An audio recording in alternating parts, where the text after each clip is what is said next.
ating last na topic. The Lord is our protector. Last time we talk about the Lord is my shepherd. Ang Diyos ang ating tagapagbantay sa atin. Pangalawa, the Lord is our provider. Na ang Diyos po ay nagbibigay sa atin ng lahat ng ating pangangailangan. Pasabing lahat ha? Lahat. Kaya ang lahat po nagsasabi na kulang, demonyo yun. Babangkitin ko na ulit. Hindi demonyo yun sa salita. Pero inuutyukan siya ng demonyo na laging kulang. Alam mo sino na laging nagsasabi ng ganyan? Mga asawa. Hindi yan demonyo ha? Baka sabihin niya demonyo. Hindi. In Jesus' name. Okay?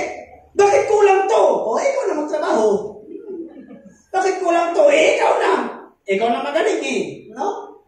Mga kapatid, ang biyaya ng Diyos ay sapat. Pwede ba ako makahingi ng amen? Amen. Yung mga nasa likod po dyan, everybody say amen? Amen. Okay, rinig ako ha? The Lord is our protector. Now in verse, sige ate, number 1, nakalagay dito, even though I walk through the valley of the shadow of death.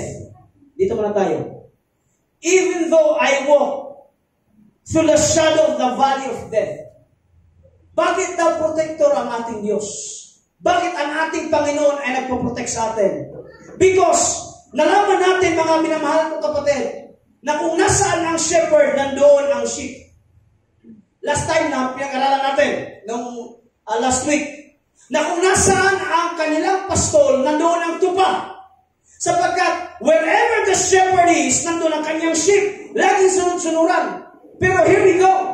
Anong sabi in verse 4? Even though I walk through the valley of the shadow of death. By the way, huwag kayong malito. Sa translation, yung binasa po natin, shadow of death. Pero po sa ibang translation, darkest valley. Darkest valley, ibig sabihin, ito po ay isang madilim na valley. Now, next slide please. As you can see in the picture, yan po ang tinatawag na valley. Ay, nakita niyo po sa picture po, no? Okay? Now, alam po natin yan nung tayo ay elementary pa lang, ang mga uri ng lupa. Nandiyan ba tayo? May talampas, may bundok, may burol. Lahat po alam natin. When we say valley, ito po ay isang lupa na pinapagitnaan ng dalawang, bundok. Nakikita niyo sa picture? Dalawang bundok, pagitan at meron pong valley, yung nasa gitna. That's what we call valley. Now, ang nakikita niyo po dito mga kapatid, dalawang bundok, therefore, ito pong valley ay natatabunan at nagkakaroon ng shadow. Kuha na mga kapatid? Now, next slide please. Dito ako nagtataka. Uy, salamat sa may ganyan-ganyan pala. Okay? Dito ako nagtaka at habang nagbabasa ako ng Biblia, ang sabi po dito, even though I walk through the valley of the shadow of death, I will fear no evil, for you are with me. Yan ang sabi sa verse. Pero ating himay-himayin, parang manok, mga kapatid, sa pansit natin, himay-himayin. Maigi. Di ba hindi maglalakad ang tupa kung walang pastol na nauna? Kanahirin eh? Uulitin ko, hindi maglalakad ang mga tupa kung walang naunang pastol. So therefore, ang sabi sa Biblia, even though I walk through the valley of the shadow of death, ang mga tupa ay naglalakad doon sa darkest valley. Habang nagbabasa ako ng Bible, hindi ang diablo ang naglagay sa atin sa darkest valley. It is God Himself who lead us through the valley. Parang mahinang amen. Ulitin ko it is sometimes, it is God Himself ang naglalagay sa atin, hindi sa bundok. Kasi marami sa atin gusto lagi ng bundok, mountain top. Kasi doon lagi magsisigaw-sigaw, ayoko na! Hindi ko na siya mahal! Maraming mga mountain climbers dito. Punta na Mount Pulag, Mount Timbuktu, di ko alam kung anong klaseng Mount Apo, at doon na sinisigaw ang lahat, Lord, tabang! Yung mga Bisaya. Pagbaba mo, ganun pa rin ang problema. Hindi na wala. Naalala niyo yung may sumigaw-sigaw sa Tanay Rizal? Ayun, sinuntok. Ang ingay daw kasi. No? Kasi nagmumura. No? Pag sigaw lang, walang mura. No? Sabihin mo sa iyong katabi, walang murahan. Naman. Pwede magalit. Totoo. Si Jesus ka nagalit eh. Totoo yan. Si Jesus nagalit. Pwede sumigaw. Wow! Walang magmura. Walang magmura, no? Sabi mo, gusto kasi agad sa mundo. Sa matataas palagi. Pero you know what? God, it is God Himself lead us through the darkest valley. Alam niyo ang depiction niyan? After Jesus Christ was baptized, dinala siya ng banal na spirito sa wilderness para i-tempt. Oh my goodness. Para makita mga kapatid, hallelujah, kung sino siya, na siya pala ay Diyos. Amen ba mga kapatid? At doon siya kinet ng yawa. Yawa, hindi. Itong yawa ba? Yawa talaga to. Demonyo talaga. Now, look at this. It is God who lead us through the valley. Now, here we go. Nakikinig pa lahat? Gusto kong tumalon eh. Pasensya na si Pastor Chief po ay laging tumatalon. Lalo na pag na-hype. Now, hear me out. Hear me out mga minamahal kong kapatid. Bakit ang Diyos dinadala tayo doon sa valley, hindi sa mountain? Why God Himself dinadala tayo sa valley at hindi sa mountain? You know why? If it is God na tayo ay dinadala doon sa pinakamalalim na parte ng lupa, you know why? Because you need to walk through it. Wala nang ibang option. Maraming gusto. You will walk under it, over it, beside it, but ang pinaka-option is you need to walk right through it. Amen. Sinasaraduan ng Diyos ang kanan, sinasaraduan ng Diyos ang kaliwa, sinasaraduan ng Diyos ang past mo, kasi wala ka ng ibang daanan, kundi kailangan mong daanan, hallelujah, ang ginawa ng ating Panginoon. You need to walk right through it. Amen ba mga kapatid? No? That pain, that suffering, that, yung kasakitan, karamdaman, yung ating kapighatian, even the family, the loss of our family, yung mga mahal sa buhay na nawala, wala po tayong magagawa dyan. Alam niyo ang gagawin natin, you need to embrace it, you need to walk right through it, because you know why? Even though you walk through the valley of the shadow of death, you do not fear because God says, I am with you. Oh my goodness. Oh my goodness. Nag-file ng kaso, wala ka ng choice, but you need to walk right through it. You need to walk right through it because it is God Himself na nagdala sa inyo para mas makilala ninyo na kahit sino mang magsampa sa inyo ng kaso, wala makakatalo sa inyo because God is with you. O palampakan niyo ang Diyos. Can you see? Can you imagine? Sometimes, si Satanas minsan gusto na mag-born again. Piling ko, minsan si Satanas gusto na mag-born again. Bakit? Lahat ng sisi sa kanya.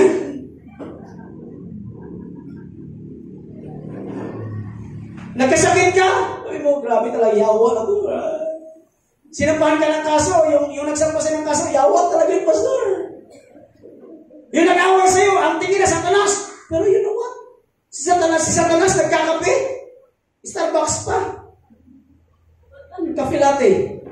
190. 20. Habang naghihingong Satanas, ayan na naman, ako naman sinisisi. Sinisisi naman ako sa katangahan ito. Ako na naman ang sinisisi palagi. Sabi ni Satanas, gusto ko mag-born again para hindi na ako masisi. Pero sometimes, it is God Himself. Ang Diyos ang gumagawa ng kaparaanan na ikaw ay padaanin sa darkest valley. Nandiyan ba tayo mga kapatid?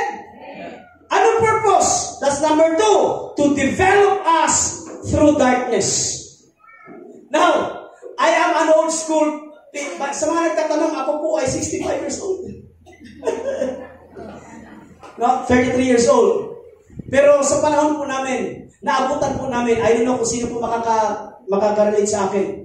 Nung panahon po namin yung architect, uso pa po ng that time is ang Kodak. Fujifilm. Hi. Parang ako lang matanda dito. Parang kakapal na mga mukha dito. Parang ako lang matanda. Alam ko lang relate lang. So gusto niya agad digital lahat. Ganon. Gusto niyo digital. Kasi mga kabataan yun, hindi nyo na-experience yung na-experience namin before. Because ngayon, pag picture nyo, Facebook agad, automatic. Pag picture nyo, Instagram na agad, automatic. Konting baba ng low, yung sa picture, okay na, Instagramable na. Pero sa amin dati, hallelujah, meron po, ang laman ng film ay 24. Meron pa pong pasobra yan, minsan 25. Ganun yan eh. Panahon pa namin yan. So, naalala ko yan eh. Naalala ko yan. Alam niyo, totoo yan eh. Pumunta ka sa Luneta, may uso-uso pa yung maniniyot dyan. Ang tawag dyan, di ba? Picture kayo dyan. No, kailangan mo mag-antay ng ilang oras. Now, here we go. Habang nagpipicture, you know what? Para makita mo ang picture, ang gwapo mong mukha, ang ginagawa po ng Kodaker sa Bisaya. Kasi from the word Kodak, nilagyan na ng ER, Kodaker. Yan sa amin eh. Totoo mga Bisaya. Lalo pag graduation, nandun sa di ba? Hanap, sabi ni Mama, tangita ang Kodaker. Hanapin mo yung Kodaker ba? Hanapin mo yung Kodaker. Alam mo ang ginagawa na, here we go. Itong, makakarinig si nanay nito. Okay. Itong meron pong nagmamayari ng or yung maniniyot sa Tagalog. Ang ginagawa nila, pumupunta pa sila doon sa isang kung saan dinidevelop, hallelujah, ang film. Okay, manos, kay dito po yan. Okay? Yung film dinidevelop. At alam niyo ang process ng develop, sa mga hindi po nakakalam, ipapaalam ko sa inyo. Lalo sa mga bata, makinig kayo. Puro kasi kayo digital. Puro kayo digital. Pero sa panahon namin, para ma-develop ang picture, ang ginagawa, pinapasok sa tinatawag na dark room. Bakit dark room? Kailangan walang ilaw na makapasok sapagkat it can cause damage doon sa picture. Kailangan sobrang dilim. Sobrang dilim ng pag-process para ma-develop ang picture. You know what? Sometimes we need to walk through the darkest valley to the shadow of death para ma-develop ka. Oh my goodness, palakpakan niyo ang Diyos. Sometimes, hindi natin napapansin, pero dinidevelop tayo ng Diyos. Pinapasok tayo sa darker room ng ating buhay. Pero ang purpose pala nito is para ikaw ay ma-develop. Ano nga yun? Wow! Can you imagine that? Dinadaan tayo ng Diyos para ikaw ay ma-develop. Ma-develop saan, Pastor? Para ma-develop na maging bago. Sa tingin ng tao, maaaring ikaw ay, you are buried. But sa tingin ng Diyos, you are planted. Kasi ang buto, bago siya tumubo, kailangan mo nang inibig. Kanahirimen? May mga farmers dito tayo dito. Bago sumibol, kailangan mo siyang ilibing, makaranas ng kadiliman para po siya ay tumubo. Now here we go. Nakaranas man kayo ng problema, you walk through the darkest valley. Hindi ka po nilibing, ikaw ay itinanim. Palakpakan na. Sa likod sabihin mo, hindi ka inilibing, ikaw ay itinanim. Come on!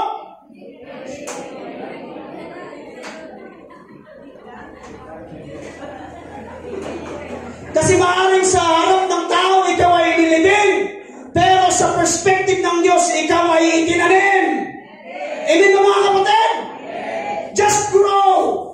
No, mga kapatid, maaaring sabihin, wala na yan, pobre na yan, wala na yan, pildi na yan, talo na yan, etc.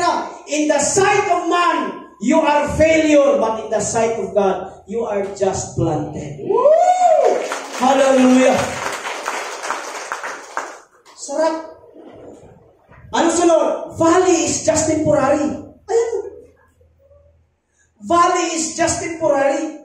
Yung pinaglalakaran, mga kapatid ko sa Panginoon, ng mga tupa, it is just a temporary. Hindi yan forever.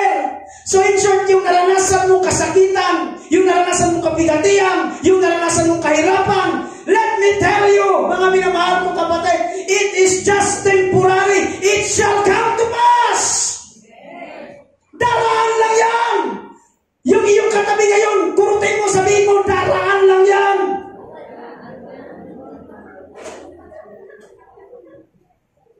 yung sakit na naranasan ninyong mag-asawa, daraan lang din yan. Sa mga hindi po nakakalap, let me tell you the testimony of these two people. Sabihin ko na, okay lang? Para may panalangin. Last June, itong mag-asawang ito, nakunan po sila ng kambal. Kambal. They prepared everything and then may loss. Nung kinausap ko sila, sabi ko sa kanila, Pastor, bakit nangyari sa amin to? Sabi ko, I don't know actually. Because that is ang isang tunay na tao. Sabi ko, actually, sa ngayon, hindi ko alam bakit nangyari sa ito. Pero, isa lang ang alam ko. Even though that is bad, it will work together for good. Because all things work together for our good. Amen ba mga kapatid?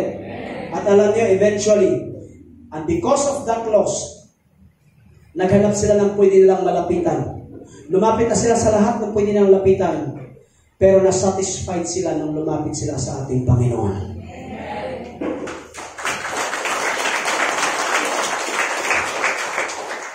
Because God will give you no options. And ang option mo is to follow Him. Even in the darkest valley. Lord, madilim. Lord, mabaho. Lord, nakakatakot. But Lord, because you are in front of us, we will follow you.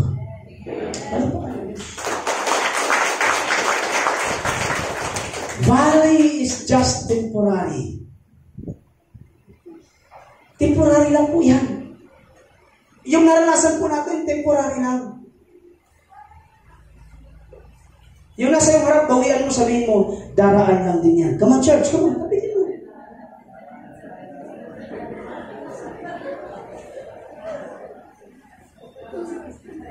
Alam niyo, minsan, maganda pa yung kanta ng world mission eh. Diba? Pagkabigot, alinlangan. Ang sunod? Mga pagsubok lamang yan. Huwag mong itigil ang laban. Sa worldly, ikaw lang sarili mong lumalaban.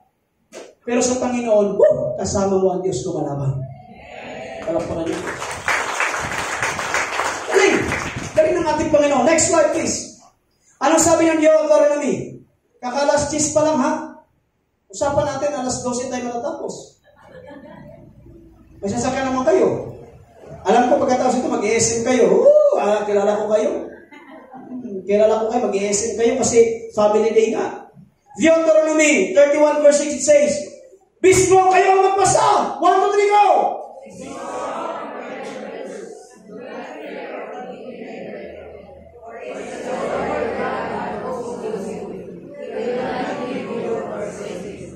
Look at the promise of God. God will never leave you nor forsake you. Bago tayo mag-proceed, yung iyong kanan, sabihin mo, hindi ka iiwan ng Diyos! Iiwan ka man ng jowa mo! Iiwan ka man ng asawa mo na sutra! Iiwan ka naman ng kaibigan mo na dati mo naman kaibigan! Hostilan! Pero ang Diyos, kailanman, hindi ka iiwan. Sarap. Pangalawa, your rod and your staff, they comfort me. Your rod and your staff, they comfort me. Ang rod at saka staff, magkaiba po yan. Ang pastor po, may dalawa pong hinahawakan, sir. May dalawa. Sige, ma'am. Look at that. Okay? Sa mga hindi po nakakala, nandun po ako sa Israel kahapon. Tininan ko po na, eto na nyo, ang rod, ito po ay relatively short, medyo maiksi lang po, heavy clamp like a device. So, medyo mabigat yung tulo, ang purpose po noon is pamalo. Okay? Ang staff, it is a longer, thinner, with a hook or crook at one end. So, ito yung mga, pag medyo, yung kumakaliwa ba? Na mga tupa, ayun, sinusundot at hinihila ng pastol. Now, ano ibig sabihin ng rod at saka staff? Ano sabi? Tinito, thy rod and your staff, they comfort me. Bakit comfort? Sige ate, next slide. Because the rod is to protect what's outside that coming in. And the staff is to protect us from coming out. Pastor, ipaliwanag mo. Habang naglalakad sa darkest valley, may pag-atake. Oo, amen. Andiyan mo tayo? May pag-atake. Sino nag-atake? Yawa! Walang ibang umatake kundi Satanas. Diablo! Habang ikaw ay naglalakad sa darkest valley because you are in the terror of the night, ikaw ay nanginginig sa takot, mga kapatid biglang, ha! Yun yung sabi ng kaway. Anong sasabihin?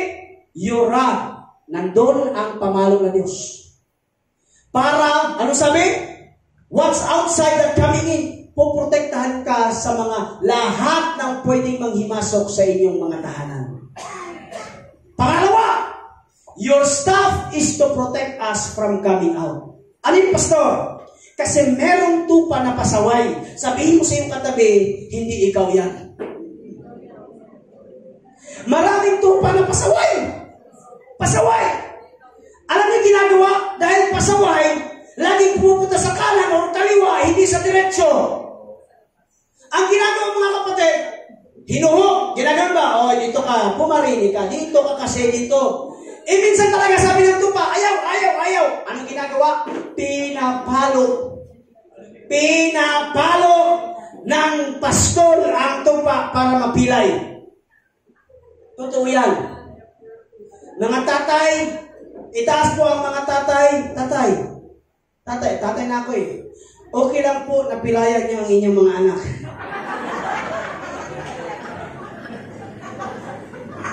Alam niyo, biblical kasi yan eh. Pero dahil may tulfo na kasi eh. Totoo yan. Alam niyo, panahon natin, tayo mga, narito kayo ba? Yung mga teachers natin, yung mga magulang kasi natin, pag nag-enrollment na, para bang mayroon silang agreement ng teacher? Sabi ng magulang sa teacher, Ma'am, ikaw na ang bahala dyan. Panahon natin yan, Brother Rico. Para bang may agreement sila?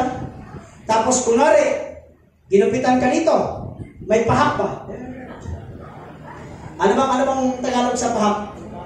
Ha? O, basta yun na yun. Tapos may kunting ano ka dito, tapos uwi ka, Ma, pinahiya ako ng teacher, Ma. May ganito ako, ganito, ganyan. Sabi ng mama mo, halika dito, yung kabila naman. Ngayon, hindi. Saan yung teacher na yan? Saan yung teacher na yan? Di ba? Sa amin, mga kapatid, hallelujah. Ayaw ko lang sabihin, pero naranasan na po natin, dumipa sa pagpulo. Naranasan na po natin, hallelujah.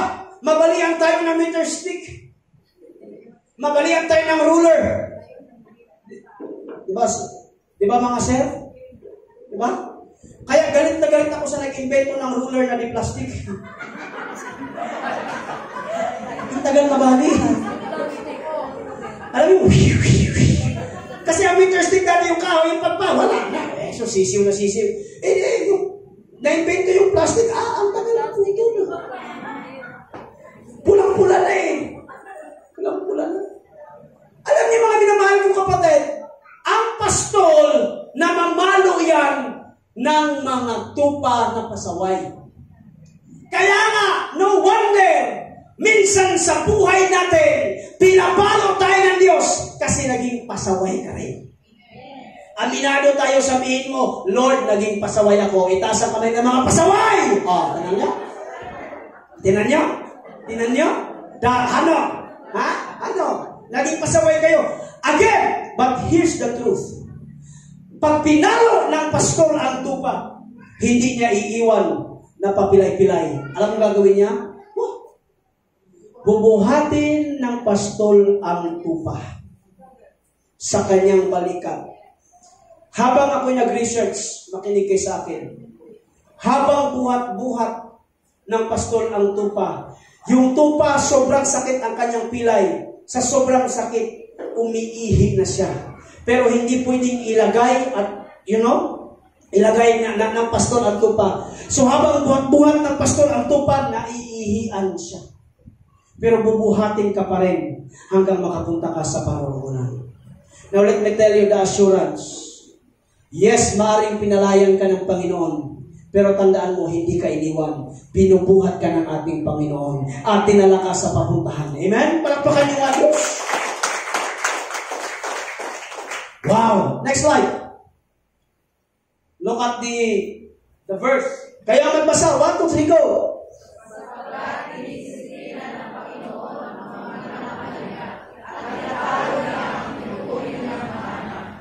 Sa mga anak, parang hindi kayo nagbasa. Basahin nyo nga ulit lahat. 1, 2, 3, go. Sapagkat dinidisiplina ng Panginoon ang mga pinamahal niya at pinapalo niya ang tinuturing niyang mga anak. See? Dinidisiplina ng Diyos ang kanyang mga mahal. Kung love ka ni Lord, dinidisiplina ka. Hindi lang dyan.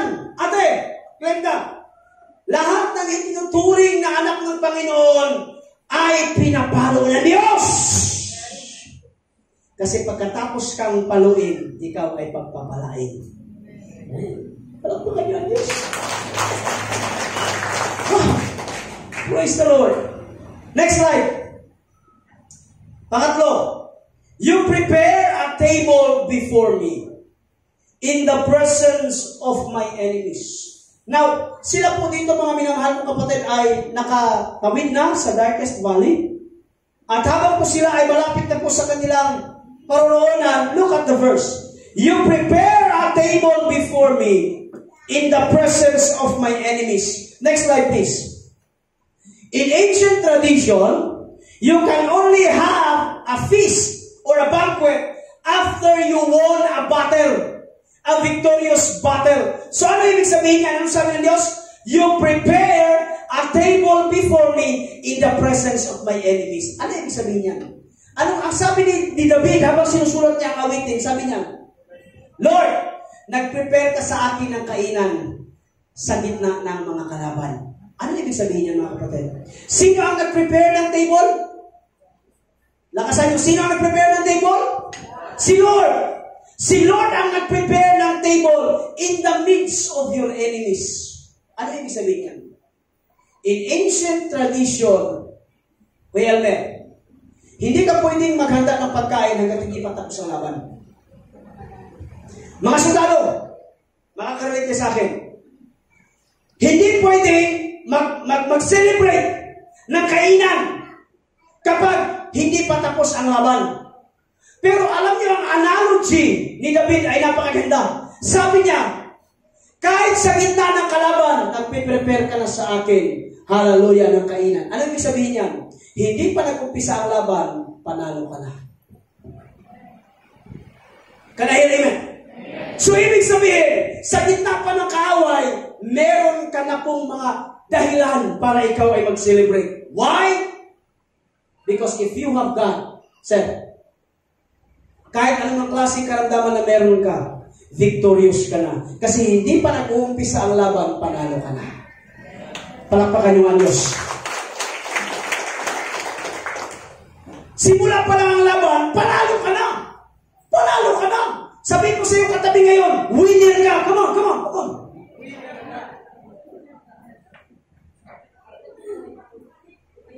Sa mga nag-a-apply ng pagkasundalo, hindi ka pa nag-apply, panalo ka na! Amen?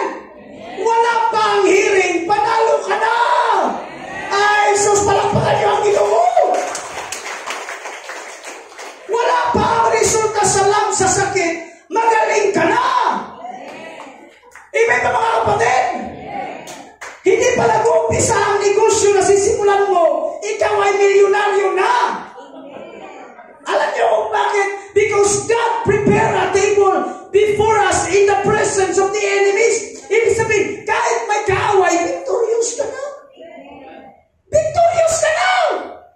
Look at the verse. Slide please.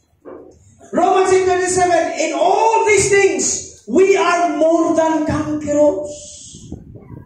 Through Him who loved us. 1 Corinthians. But thanks be to God who give us the victory through our Lord Jesus Christ.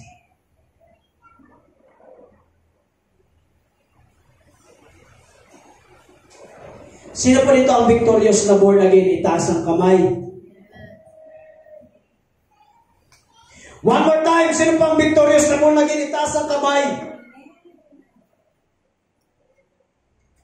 Alam nyo, hindi po si Pastor Jeff dito gumagawa-gawa. Pero ito ang mensahe ng Diyos. Ano man ang kinakaharap mong suliranin, kahit maraming nakapaligid sa iyo na pagsubok at problema, let me tell you, God prepare a table before you. Amen? Ipinaghanda ka na ng pagkain. Ibig sabihin, guys, matagumpay na po tayo lahat. Hindi pa nag-umpisa ang laban, panalo ka na. Yung nasa likod mo, pwede ba ang harap-harapan, tingnan mo sa mata at sabihin mo, panalo ka na. Lakasan mo, sabihin mo, panalo ka na.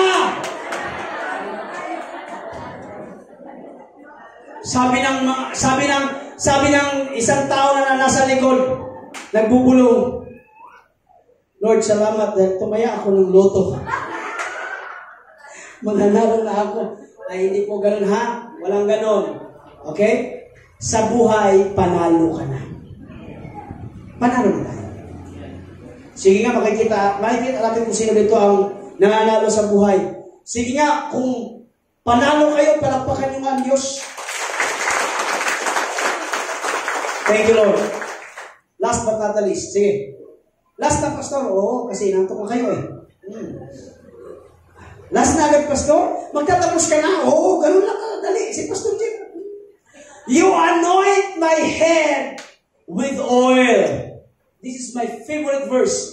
You anoint my head with oil. My cup overflows. Next slide, please. Tingnan yung picture. Tingnan yung picture.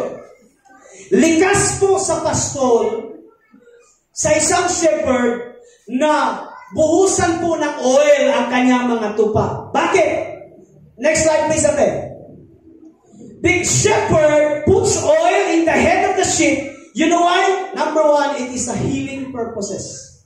Kasi number one, tingin sa akin, likas sa tupa na sila po ay tanga. Ulitin ko. Likas sa tupa na siya po ay tanga. Sir, sa Bisaya ako kasi Bruno to eh. No? Bruno din ako. Jefferson, Bruno, Kimson. Okay? Sir, ang tupa kasi mga tanga yan. Pag sabing tanga, hindi yung tanga na katulad ng pagmumura natin. Hindi yun. Ang tanga, that is kaugalian, characteristic. For example, yung mga tupa kasi, dahil sa sobrang pasaway, sumasabit ang kanilang mga ulo, katawan, sa mga tamo. Yung mga may tinik. Ngayon, ang ginagawa niya, sir, pag medyo makati, ang ginagawa ng tupa, kinukot-kot, na hindi niya na alam na ang kinukot-kot niya, sugat na, at hanggang dumugo, hindi niya alam, mawawalan sa dugo, mamamatay na siya. Kaya ang tao sa kanya, tanga. Ngayon naman, ito yun, kapag ang sugat sa ulo, ang ginagawa ng tupa, binubunggo niya ang kanyang sarili doon sa pader, kasi nga may sugat. Hanggang sa dumugo. Nung dumugo, hindi niya napapansin, merong mga flies, langaw, natataniman ng mga maggots ang kanyang ulo at inuud na pala. So, anong ginagawa po ng pastol? Simple lang. Kapag may nakita na sugat sa ulo, ang ginagawa ng pastol, binubuhusan niya ng oil ang kanyang ulo para siya ay gumaling. Nandiyan ba tayo? Nandiyan ba tayo? And let me tell you, sino po dito ang broken ang puso? I'm not talking about love. Broken ang puso sa lahat ng bagay, itaas ang kamay. Kunti lang? Itaas ang kamay. Sino po dito ang broken? Broken in relationship sa family, sa negosyo, sa katrabaho, sa kaibigan, itaas ang kamay ng mga broken. 1, 2, 3. Alam nyo, today, God will pour out that oil para maranasan mo ang kagalingan na meron sa inyo. Palakpakan naman. Pangalawa, it is for other sheep to stop butting against each other. Alam niyo ang tupa, pag naamoy nila na may oil ka, hindi ka nabubungguin. ng ibang tupa. Kasi may oil ka na. Now, kapag may oil na tayo, sino yung oil? The Holy Spirit. If the Holy Spirit is within us, dapat hindi mo na aatakihin ang kapwa mo tupa. Dapat mong mamahalin ang kapwa mo tupa. Can I hear amen? Next slide, please. Kaya magbasa for the last time. 1, 2, 3, go.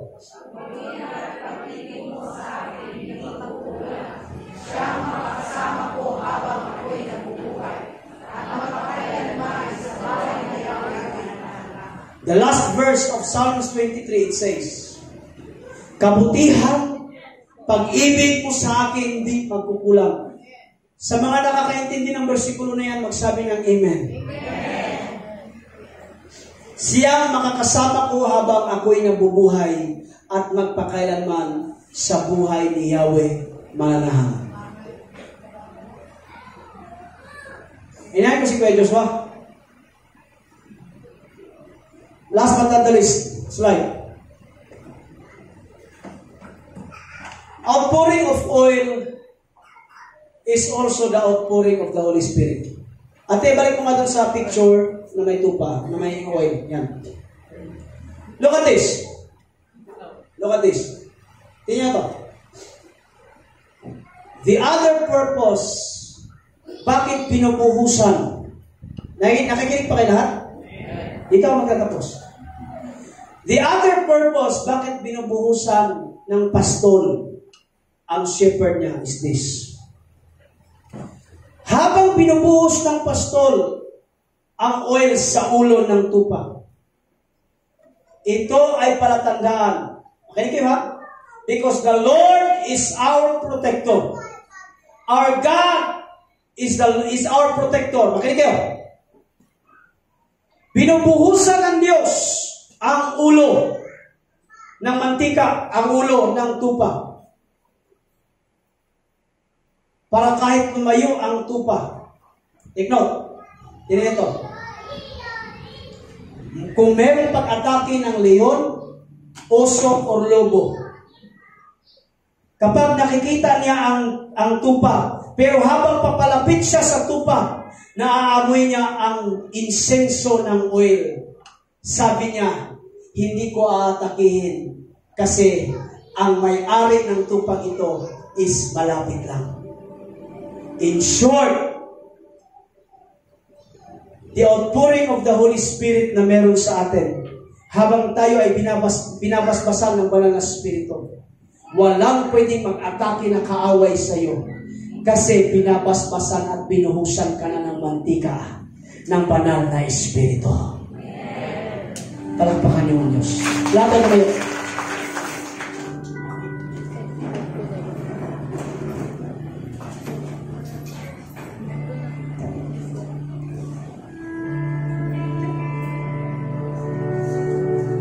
Sino dito ang handa na tanggapin ang basbas ng banal na Espiritu? O, itaas ang kamay. You know, with the Holy Spirit poured out in our lives, with the Holy Spirit poured out in our lives, you become protected sa ating Panginoon.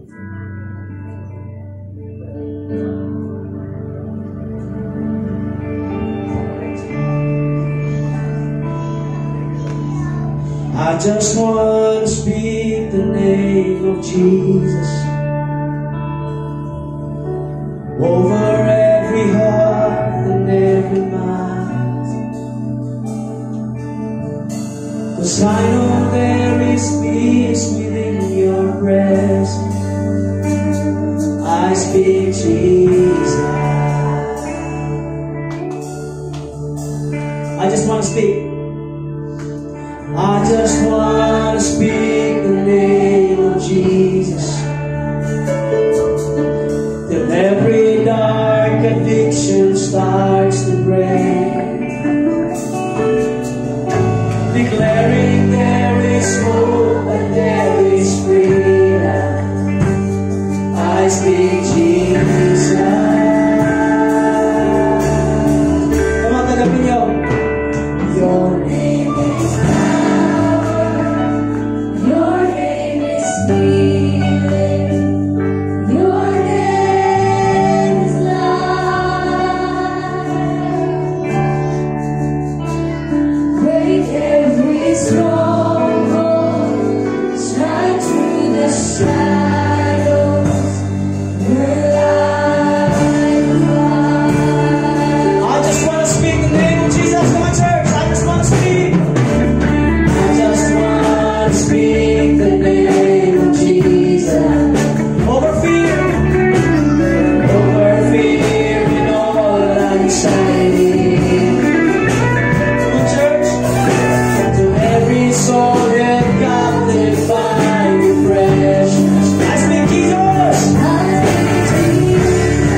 church. And let us receive the outpouring of the Holy Spirit right now. Kaibigan mo man yan, kapatiran, hawakan niyo yung kamay, hawakan niyo. And let us declare sa buhay, sa katabi mo, let us declare that Jesus is within your family. Shout Jesus from the mountain. Come on, go! Jesus in the darkness.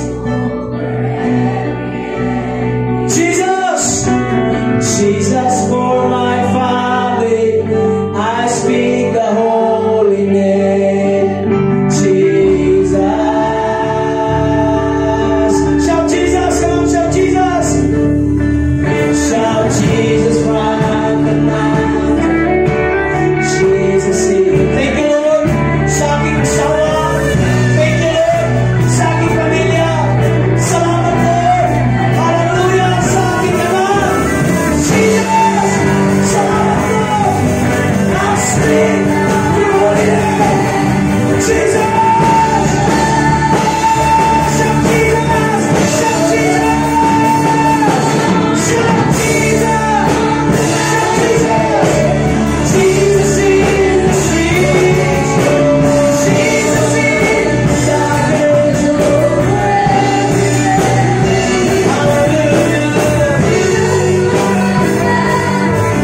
I speak the holy name. Let us declare this your name is power. Your name is power. Your name is healing. Your name.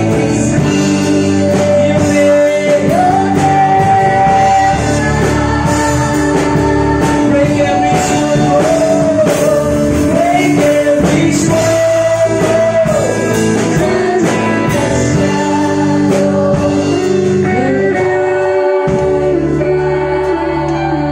I declare right now the outpouring of the Holy Spirit in your lives. Na habang dumadaloy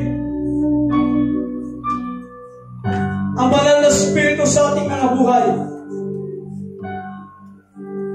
may gustong umatake sa iyo pero hindi maka-atake because you have the Holy Spirit.